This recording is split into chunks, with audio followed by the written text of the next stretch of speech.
Hey everyone, welcome back to my channel. Okay, so I've been a little bit sick this week, so I haven't had a chance to film kind of the videos that I wanted to film. They'll be coming up next week instead. So instead of missing today's deadline, I said I'd sit down really casually in my bedroom and just have a quick chat with you. So I asked you on Snapchat to send me some questions and you did. Thank you so much to everyone who sent them in.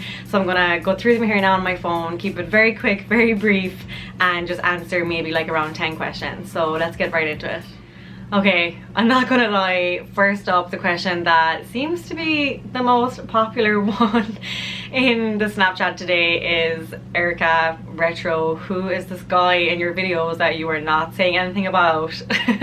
I'm sorry. I kind of was thinking that I wouldn't really show Tommy as much. I'm still very much on the fence about like leaving too, like, I guess showing too much of my personal life, especially when it comes to relationships. When you put things online, it's actually kind of scary because, you know, if something doesn't work out or something happens, you've already kind of put all out there. But I guess being in the job that I'm in, you know, it was my decision back in the day when I started Retro Flame to kind of share my life with you, and I guess it's nice to share the people in my life as well. So yeah, I've been showing Tommy here and there over the past few weeks. We are back together. If you've been following for a while or from the very beginning, you already know Tommy. We were together back in the day. We went to the Debs together. It's been a long journey.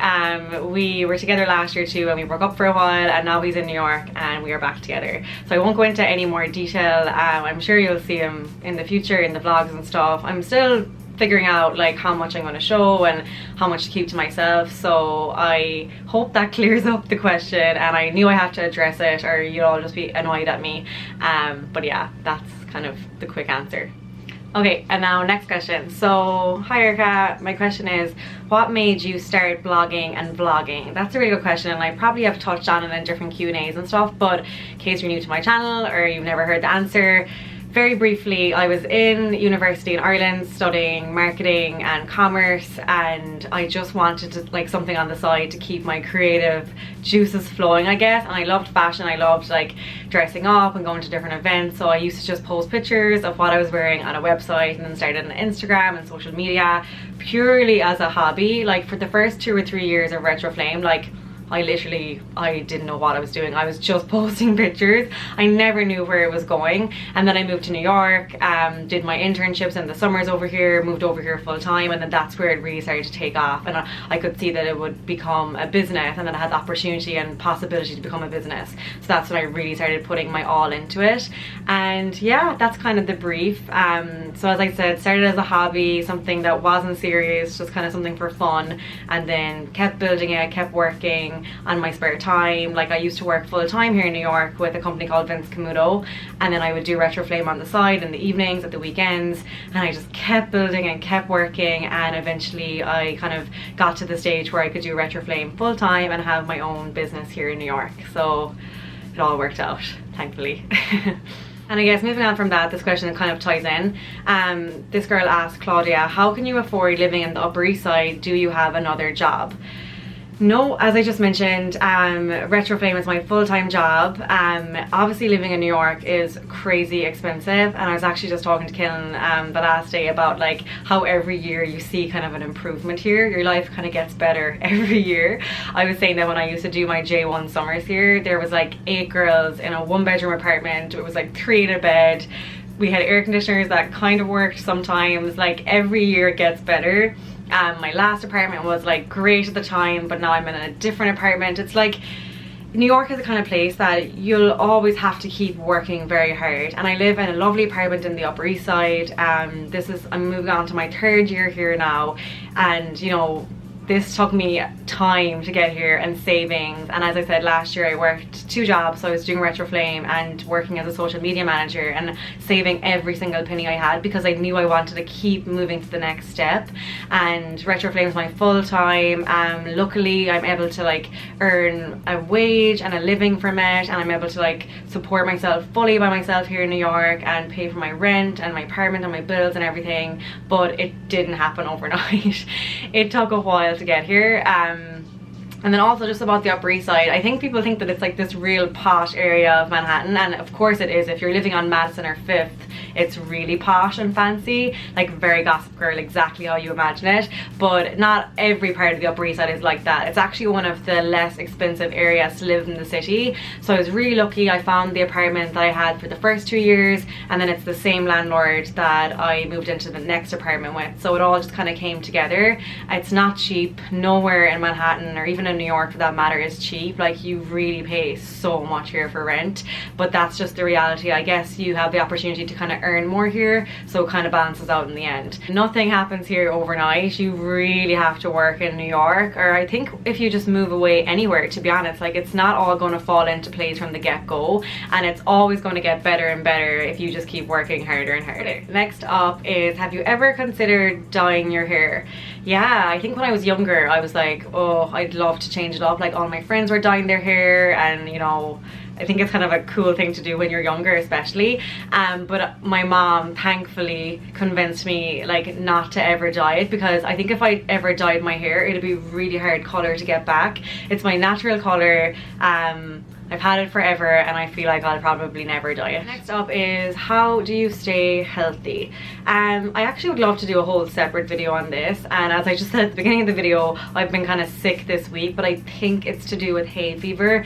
Not 100% sure, but I think it is. But in general, I'm usually pretty healthy. I don't believe in diets. I'm too much of a big sweet tooth. I love food. I don't love exercising, but I make myself do it. I just kind of try to have a balance.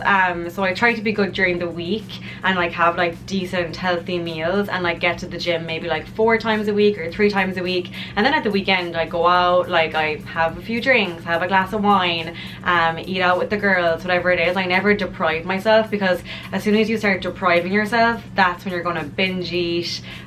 You're gonna just like not like look after yourself. You will be, you know, annoyed at yourself and frustrated, and it's just not worth it. So trying to keep the balance, easier said than done, but I do try and get to the gym 3 or 4 times a week. I love Pilates. I'm going to start boxing soon, hopefully, and I just love going to the park, going for a quick walk in the evening, even if it's just like 10 minutes in the morning or 20 minutes in the evening. Every bit of like exercise and kind of movement helps. And yeah, and also making healthy choices when you can. So if you're at a restaurant, this is my biggest thing. So I go to a diner or a restaurant and I just want the French toast. I mean, it's my weakness. I love waffles, pancakes, French toast. But if I'm trying to be healthy, you know, I'll go for the egg dish. And not every time, but if I feel like it, eggs, you know, I'll always try and go for the healthier option, or get a salad instead of like a burger, whatever it is. Not all the time, as I said, but when I can, I do try. So just keeping that balance, that's the key. How do you deal with negative comments / trolls? I don't know, I just try to ignore them. Recently on my Snapchat I put up something about like, I don't know what it was, and I got a really negative message back, and for the first time in a long time it actually kind of like took me aback. I was like, whoa, I couldn't understand how this one person could take the time out of his or her day, I don't know who it was, and write such a horrible message. So I remember I put up a snap and I was like, you know, if you do one thing this weekend, to like my followers in general, I was like, if you do one thing this weekend, just be a nice person. Like, you don't know what people are going through, and like luckily I'm strong enough and just ignore it, and I can move on, and I have a good group of friends around me, and I have a good family, and I have a great support system. But not everyone has that. Like, you know, that girl you're bullying at school, or the person who you're mean to at this class or whatever it is, like they mightn't be strong enough for you. And like, I think us online, yeah, us bloggers or YouTubers, we definitely get a lot of kind of